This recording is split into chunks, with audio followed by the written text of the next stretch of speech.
नमस्कार बंधुओं, यूट्यूब में आपका स्वागत है। मैं प्रद्युम्न नारायण राय, युग शिल्पी, और आप देख रहे हैं चैनल गायत्री विद्या। बंधुओं, आज हम चर्चा करेंगे तुलसी के चमत्कारी गुण के अंदर तुलसी के जो किस किस रोग में क्या जरूरत, कैसे उपयोग किया जाता है।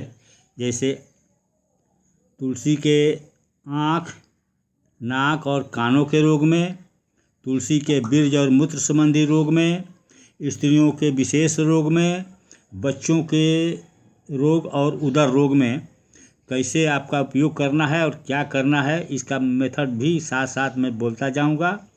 आप ध्यान से सुनेंगे और इसको अपना उपयोग करेंगे। इससे पहले तुलसी के चमत्कारी गुण के, तुलसी की कितनी जातियाँ, इसके मैं चर्चा कर चुका, उसके और श्रृंखला बताया। अब जो है इसके आगे इसका वीडियो बनाया जा चुका है। यदि आप उन वीडियो को नहीं देखा है तो इस वीडियो के डिस्क्रिप्शन बॉक्स में मैंने लिंक कर दिया है, वहाँ से आप देख सकते हैं। बंधुओं, इससे पहले कि हम आगे बढ़ें, जिन लोगों ने मेरे इस चैनल को सब्सक्राइब नहीं किया है या फिर इस चैनल पर नए हैं तो कृपया इस चैनल को सब्सक्राइब करें और साथ ही बेल आइकन को प्रेस करें ताकि आपको समय समय पर नए नए वीडियो का नोटिफिकेशन आसानी से मिल सके। तो चलिए शुरू करते हैं गायत्री महामंत्र से। ओम भूर्भुवः स्वाहा तत्सवितुर्वरेण्यं भर्गो देवस्य धीमहि धियो यो नः प्रचोदयात्। अब अगला पॉइंट, आँख, नाक और कानों के रोग के विषय में आज हमारा चर्चा होगा।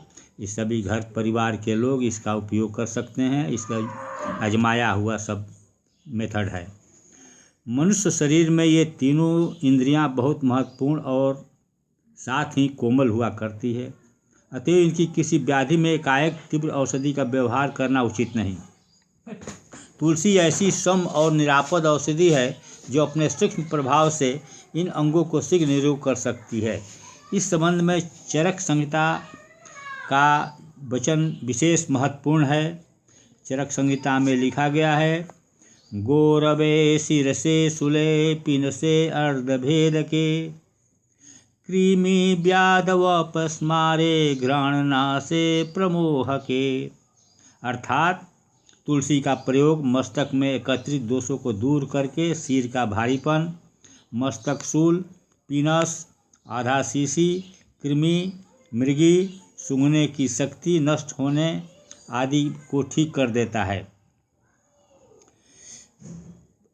अब दूसरा मेथड क्या है? तुलसी के बीज 2 मासा, रसौद 2 मासा, आमा हल्दी 2 मासा, अफीम 4 रत्ती, इन सबको घिकवार के गुद्दे में मिलाकर पीस लें। इसका आँखों के चारों ओर लेप करने से दर्द और सुर्खी में लाभ होता है। दूसरा मेथड, केवल तुलसी का रस निकालकर आँखों में आंजने से भी नेत्रों की पीड़ा व रोग दूर होते हैं। यदि तुलसी के रस में थोड़ा असली शहद मिलाकर छानकर शीशी में रख लें तो वह आँखों में टपकाए जाने वाले उत्तम आई ड्रॉप औषधि का काम दे सकती है। आँखों में सूजन और खुजली की शिकायत होने पर अगला दवा, तुलसी पत्रों का काढ़ा बनाकर उसमें थोड़ी सी फिटकरी पीस कर मिला दें। जब काढ़ा गुनगुना रहे तभी साफ रुई को उसमें भिगोकर बार बार पलकों को सेकें। 5-5 मिनट में 2 बार सेकने से सूजन कम होकर आंखें खुल जाती है। चौथा बता रहा हूँ, अगर कान में दर्द हो या श्रवण शक्ति में कुछ गड़बड़ी जान पड़ती हो तो तुलसी का रस जरा सा गुनगुना करके 2-4 बूंद टपकाने से आराम होता है। कान बहता हो या पीप पड़ जाने से दुर्गंध आती हो तो प्रतिदिन रस डालते रहने से लाभ होता है। 5वां, अगर नाक के भीतर दर्द होता हो, किसी तरह का जख्म अथवा फुंसी हो गई हो तो तुलसी के पत्तों को खूब बारीक पीसकर सूंघनी की तरह सूंघने से आराम होता है। 6, नाक में पीनस रोग होकर कीड़े पड़ जाने पर और दुर्गंध आने पर वन तुलसी के पत्तों का रस, वन तुलसी और सब जो है मैं ऊपर जो बताया उसमें श्यामा तुलसी ही चलेगा। कहा है कि जहाँ हम चर्चा नहीं करेंगे किसी दूसरे तुलसी के तब तक अब श्यामा तुलसी ही चलाते रहेंगे। और कपूर मिलाकर नष्ट लेना चाहिए। अब जो है अगला पुरुषों के बीर्ज और मूत्र संबंधी रोग के विषय में मैं बताऊंगा, आप लोग ध्यान से सुनेंगे। इस तुलसी के बीज अधिक लसदार और लेपक होते हैं और मूत्र संस्थान के विकारों में दिए जाते हैं। तुलसी की जड़ को भी बहुत अधिक स्तंभन गुण युक्त बतलाया गया है। ये बीज बहुत जल्द लुआब छोड़ते हैं और थोड़ी ही देर में लसदार झिल्ली के रूप में बदल जाते हैं। इसलिए इनको गुड़ जैसी किसी चीज़ में मिलाकर खाते हैं या पानी में घोल कर पीते हैं। वैसे तुलसी के पत्ते भी बीर्ज दोषों को मिटाने में बहुत उपयोगी है। पहला दवा, तुलसी की जड़ को बारीक पीसकर सुपारी की जगह पानी में रखकर खाया जाए तो बीर्ज पुष्ट होता है और स्तंभन शक्ति बढ़ती है। दूसरा, तुलसी के बीज या जड़ का चूर्ण पुराने गुड़ में मिलाकर 3 मासा प्रतिदिन दूध के साथ सेवन करने से पुरुषत्व की वृद्धि होती है। तीसरा, तुलसी के बीज 5 तोला, मूसली 4 तोला, मिश्री 6 तोला लेकर पीसकर मिला लें। इस चूर्ण को प्रतिदिन 3 मासा गाय के दूध के साथ सेवन करने से बीज संबंधी निर्मलता में आशाजनक सुधार होता है। चौथा दवा, सुजाक की बीमारी में तुलसी के बीज, छोटी इलायची के दाने और कलमी सोरा समान भाग मिलाकर पीस ले। इस चूर्ण को 2-3 रत्ती खाकर दूध से गुनगुना पानी मिली हुई लस्सी जितनी पी जा सके उतनी पीने से बहुत लाभ होता है। लस्सी में चीनी आदि कोई अन्य चीज़ नहीं मिलानी चाहिए। पांचवा दवा, उपदंश रोग में तुलसी के बीज पानी में महीन पीसकर लुगदी बना लें। इससे दूना नीम का तेल लेकर दोनों को आग पर पकाओ। जब लुगदी जलकर काली पड़ जाए तब उसे छानकर तेल को ठंडा कर लें और उपदंश के घाव पर लगाएं। यह तेल अन्य प्रकार के घाव पर भी बहुत लाभ पहुंचाता है। छठा दवा, मूत्रदाह की शिकायत में पाव भर दूध और 1.5 पाव पानी मिलाएं और उसमें 2-3 तुलसी का पत्र का रस डालकर पी जाएं। सातवां दवा, बीर्ज की निर्बलता के लिए तुलसी के बीज 9 रत्ती और खाड़ का पुराना सीरा 1 रत्ती मिलाकर प्रातः सायं सेवन करें। 8, रात को तुलसी के 6 मासा बीज पाव भर पानी में भिगो दें और सुबह उनको खूब मिलाकर ठंडाई की तरह पी जाएं। इसके लगातार सेवन से प्रमेह, धातु क्षीणता, मूत्रकृश आदि में लाभ होता है। कभी कभी देखा भी गया इसका प्रयोग करके कि मधुमेह में भी इसका उपयोग होता है। स्त्रियों के विशेष रोग, तुलसी के बीजों में तो स्त्रियों के विशेष रोग के विषय में अब मैं बताऊंगा, आप लोग ध्यान से सुनेंगे। तुलसी के बीजों में जो लस और लेपक गुण होता है वह पुरुषों की जननेंद्रिय संबंधी रोगों में भी विशेष लाभदायक सिद्ध होता है। कुछ लोगों का तो ऐसा विश्वास है कि तुलसी स्त्रीवाचक पौधा है और कथाओं में उसे विष्णु की प्रिया भी कहा गया है। इससे वह स्त्री रोगों को दूर करने और उसके स्वास्थ्य संवर्धन में विशेष सहायक होते हैं। स्त्रियों के विशेष रोग में पहला दवा, स्त्रियों के मासिक धर्म रुकने पर तुलसी के बीजों का प्रयोग लाभदायक होता है। तुलसी पंचांग, पंचांग का मतलब हो गया पत्ते, मंजरी, बीज, लकड़ी और जड़, इसको पंचांग कहा गया। सौंठ, तुलसी के पंचांग सौंठ, नींबू की छाल का गूदा, अजवाइन, तालिस पत्र, इन सब का जौ कूट, इसमें से 1 तोला लेकर पाव भर पानी में काढ़ा बनाए। जब चौथाई पानी रह जाए तो छान कर पी ले। कुछ समय तक यह प्रयोग करने से रुका हुआ मासिक धर्म खुल जाता है। दूसरा दवा, यदि रजोदर्शन मासिक धर्म के होने पर तुलसी के पत्तों का काढ़ा बनाकर 3 दिन तक पी लिया जाए तो गर्भ स्थापना की संभावना कम हो जाती है। यह प्रयोग गर्भ निरोध की दृष्टि से विशेष उपयोगी है। क्योंकि यह प्रजनन अंगों की हानि नहीं पहुंचाता। यह उनको शुद्ध और दोष रहित करके शक्तिशाली बना देता है। इसलिए जिस प्रकार यह गर्भ निरोध का कार्य करता है, उसी प्रकार बंध्या स्त्रियों की संतानोत्पत्ति के लिए इसका प्रयोग किया जाता है। इस संबंध में एक प्राचीन ग्रंथ का वचन है कि याशानमृत प्रजानारी तस्य अंग प्रमार्जयेत् सा पुत्र लभते दीर्घ जीवन चाप्य रोगिणां बंध्या मार्जयेदग् कुशैरमन्त्रेण साधका सापि श्यामोत सरादेव गर्भधत्ते मनोहरम। अर्थात जिस स्त्री के संतानें जीवित न रहती हो, उसके अंगों का तुलसी के से मार्जन शुद्ध करने पर वह दीर्घजीवी और निरोग पुत्र उत्पन्न करती है।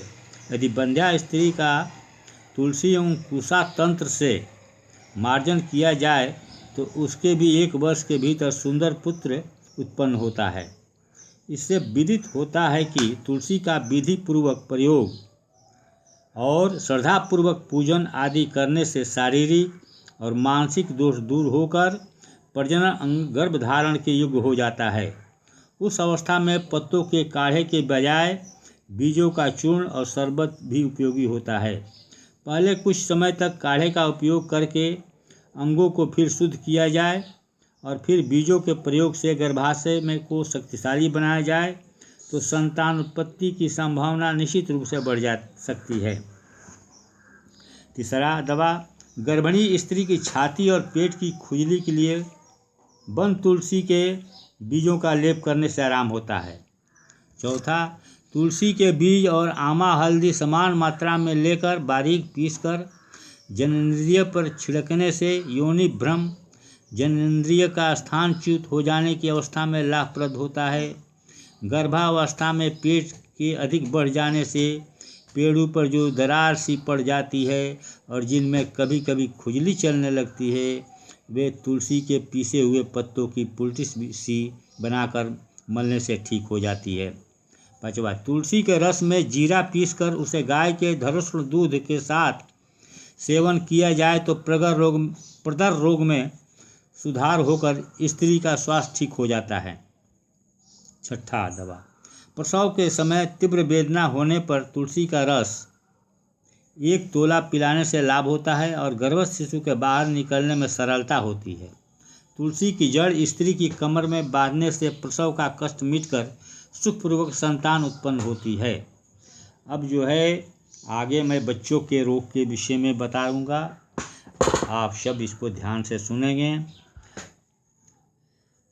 बच्चों के रोग, छोटे बच्चों के रोगों में तुलसी बहुत सौम्य तथा निरापद औषधि के रूप में व्यवहार की जाती है।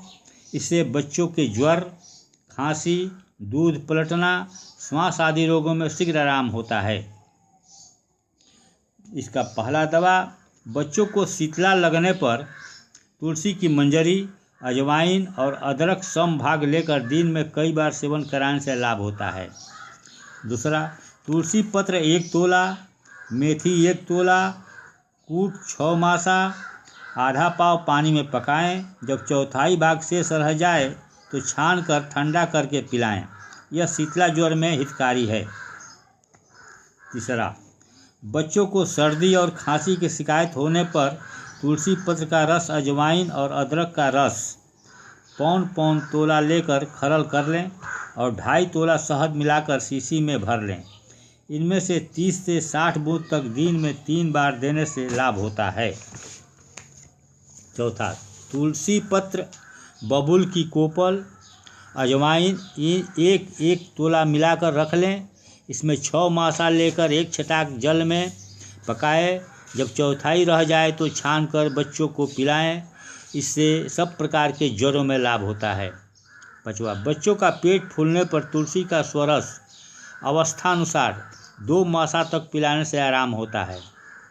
छठा, दांत निकलते समय बच्चों को जोर के दस्त लग जाते हैं, उसमें तुलसी के पत्तों का चूर्ण अनार के शरबत में देना लाभदायक होता है। अब जो है अगला उदर रोगों के विषय में मैं बताऊंगा, इसको ध्यान से सुनेंगे, इसका लाभ उठाएंगे।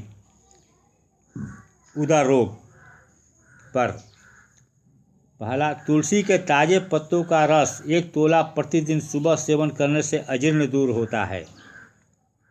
दूसरा, तुलसी के पंचांग का काढ़ा बनाकर पीने से दस्तों में आराम होता है और पाचन शक्ति बढ़ती है।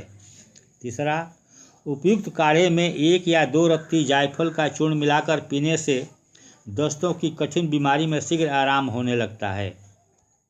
चौथा, तुलसी और अदरक का रस 1-1 चम्मच मिलाकर दिन में 3 बार पीने से पेट दर्द में लाभ होता है। पाँचवा, तुलसी के 11 पत्ते लेकर 1 मासा बायवीडंग के साथ पीस डालें। उसको सुबह शाम ताज़ा पानी के साथ सेवन करने से पेट के कीड़े मर जाते हैं। 6, तुलसी और सहजने के पत्तों को छटाक भर रस में सेंधा नमक मिलाकर सेवन करने से मंदाकिनी मिटकर दस्त साफ होता है। 7वां, सूखे तुलसी पत्र, सौंठ और गुड़ मिलाकर बड़ी गोलियां बना लें। इनको प्रतिदिन सेवन करने से दस्तों में लाभ होता है। 8, तुलसी के सूखे पत्तों का चूर्ण 1 मासा, इसबगोल 3 मासा मिलाकर दही के साथ सेवन करने से पतले दस्तों में लाभ होता है। अब जो है इसका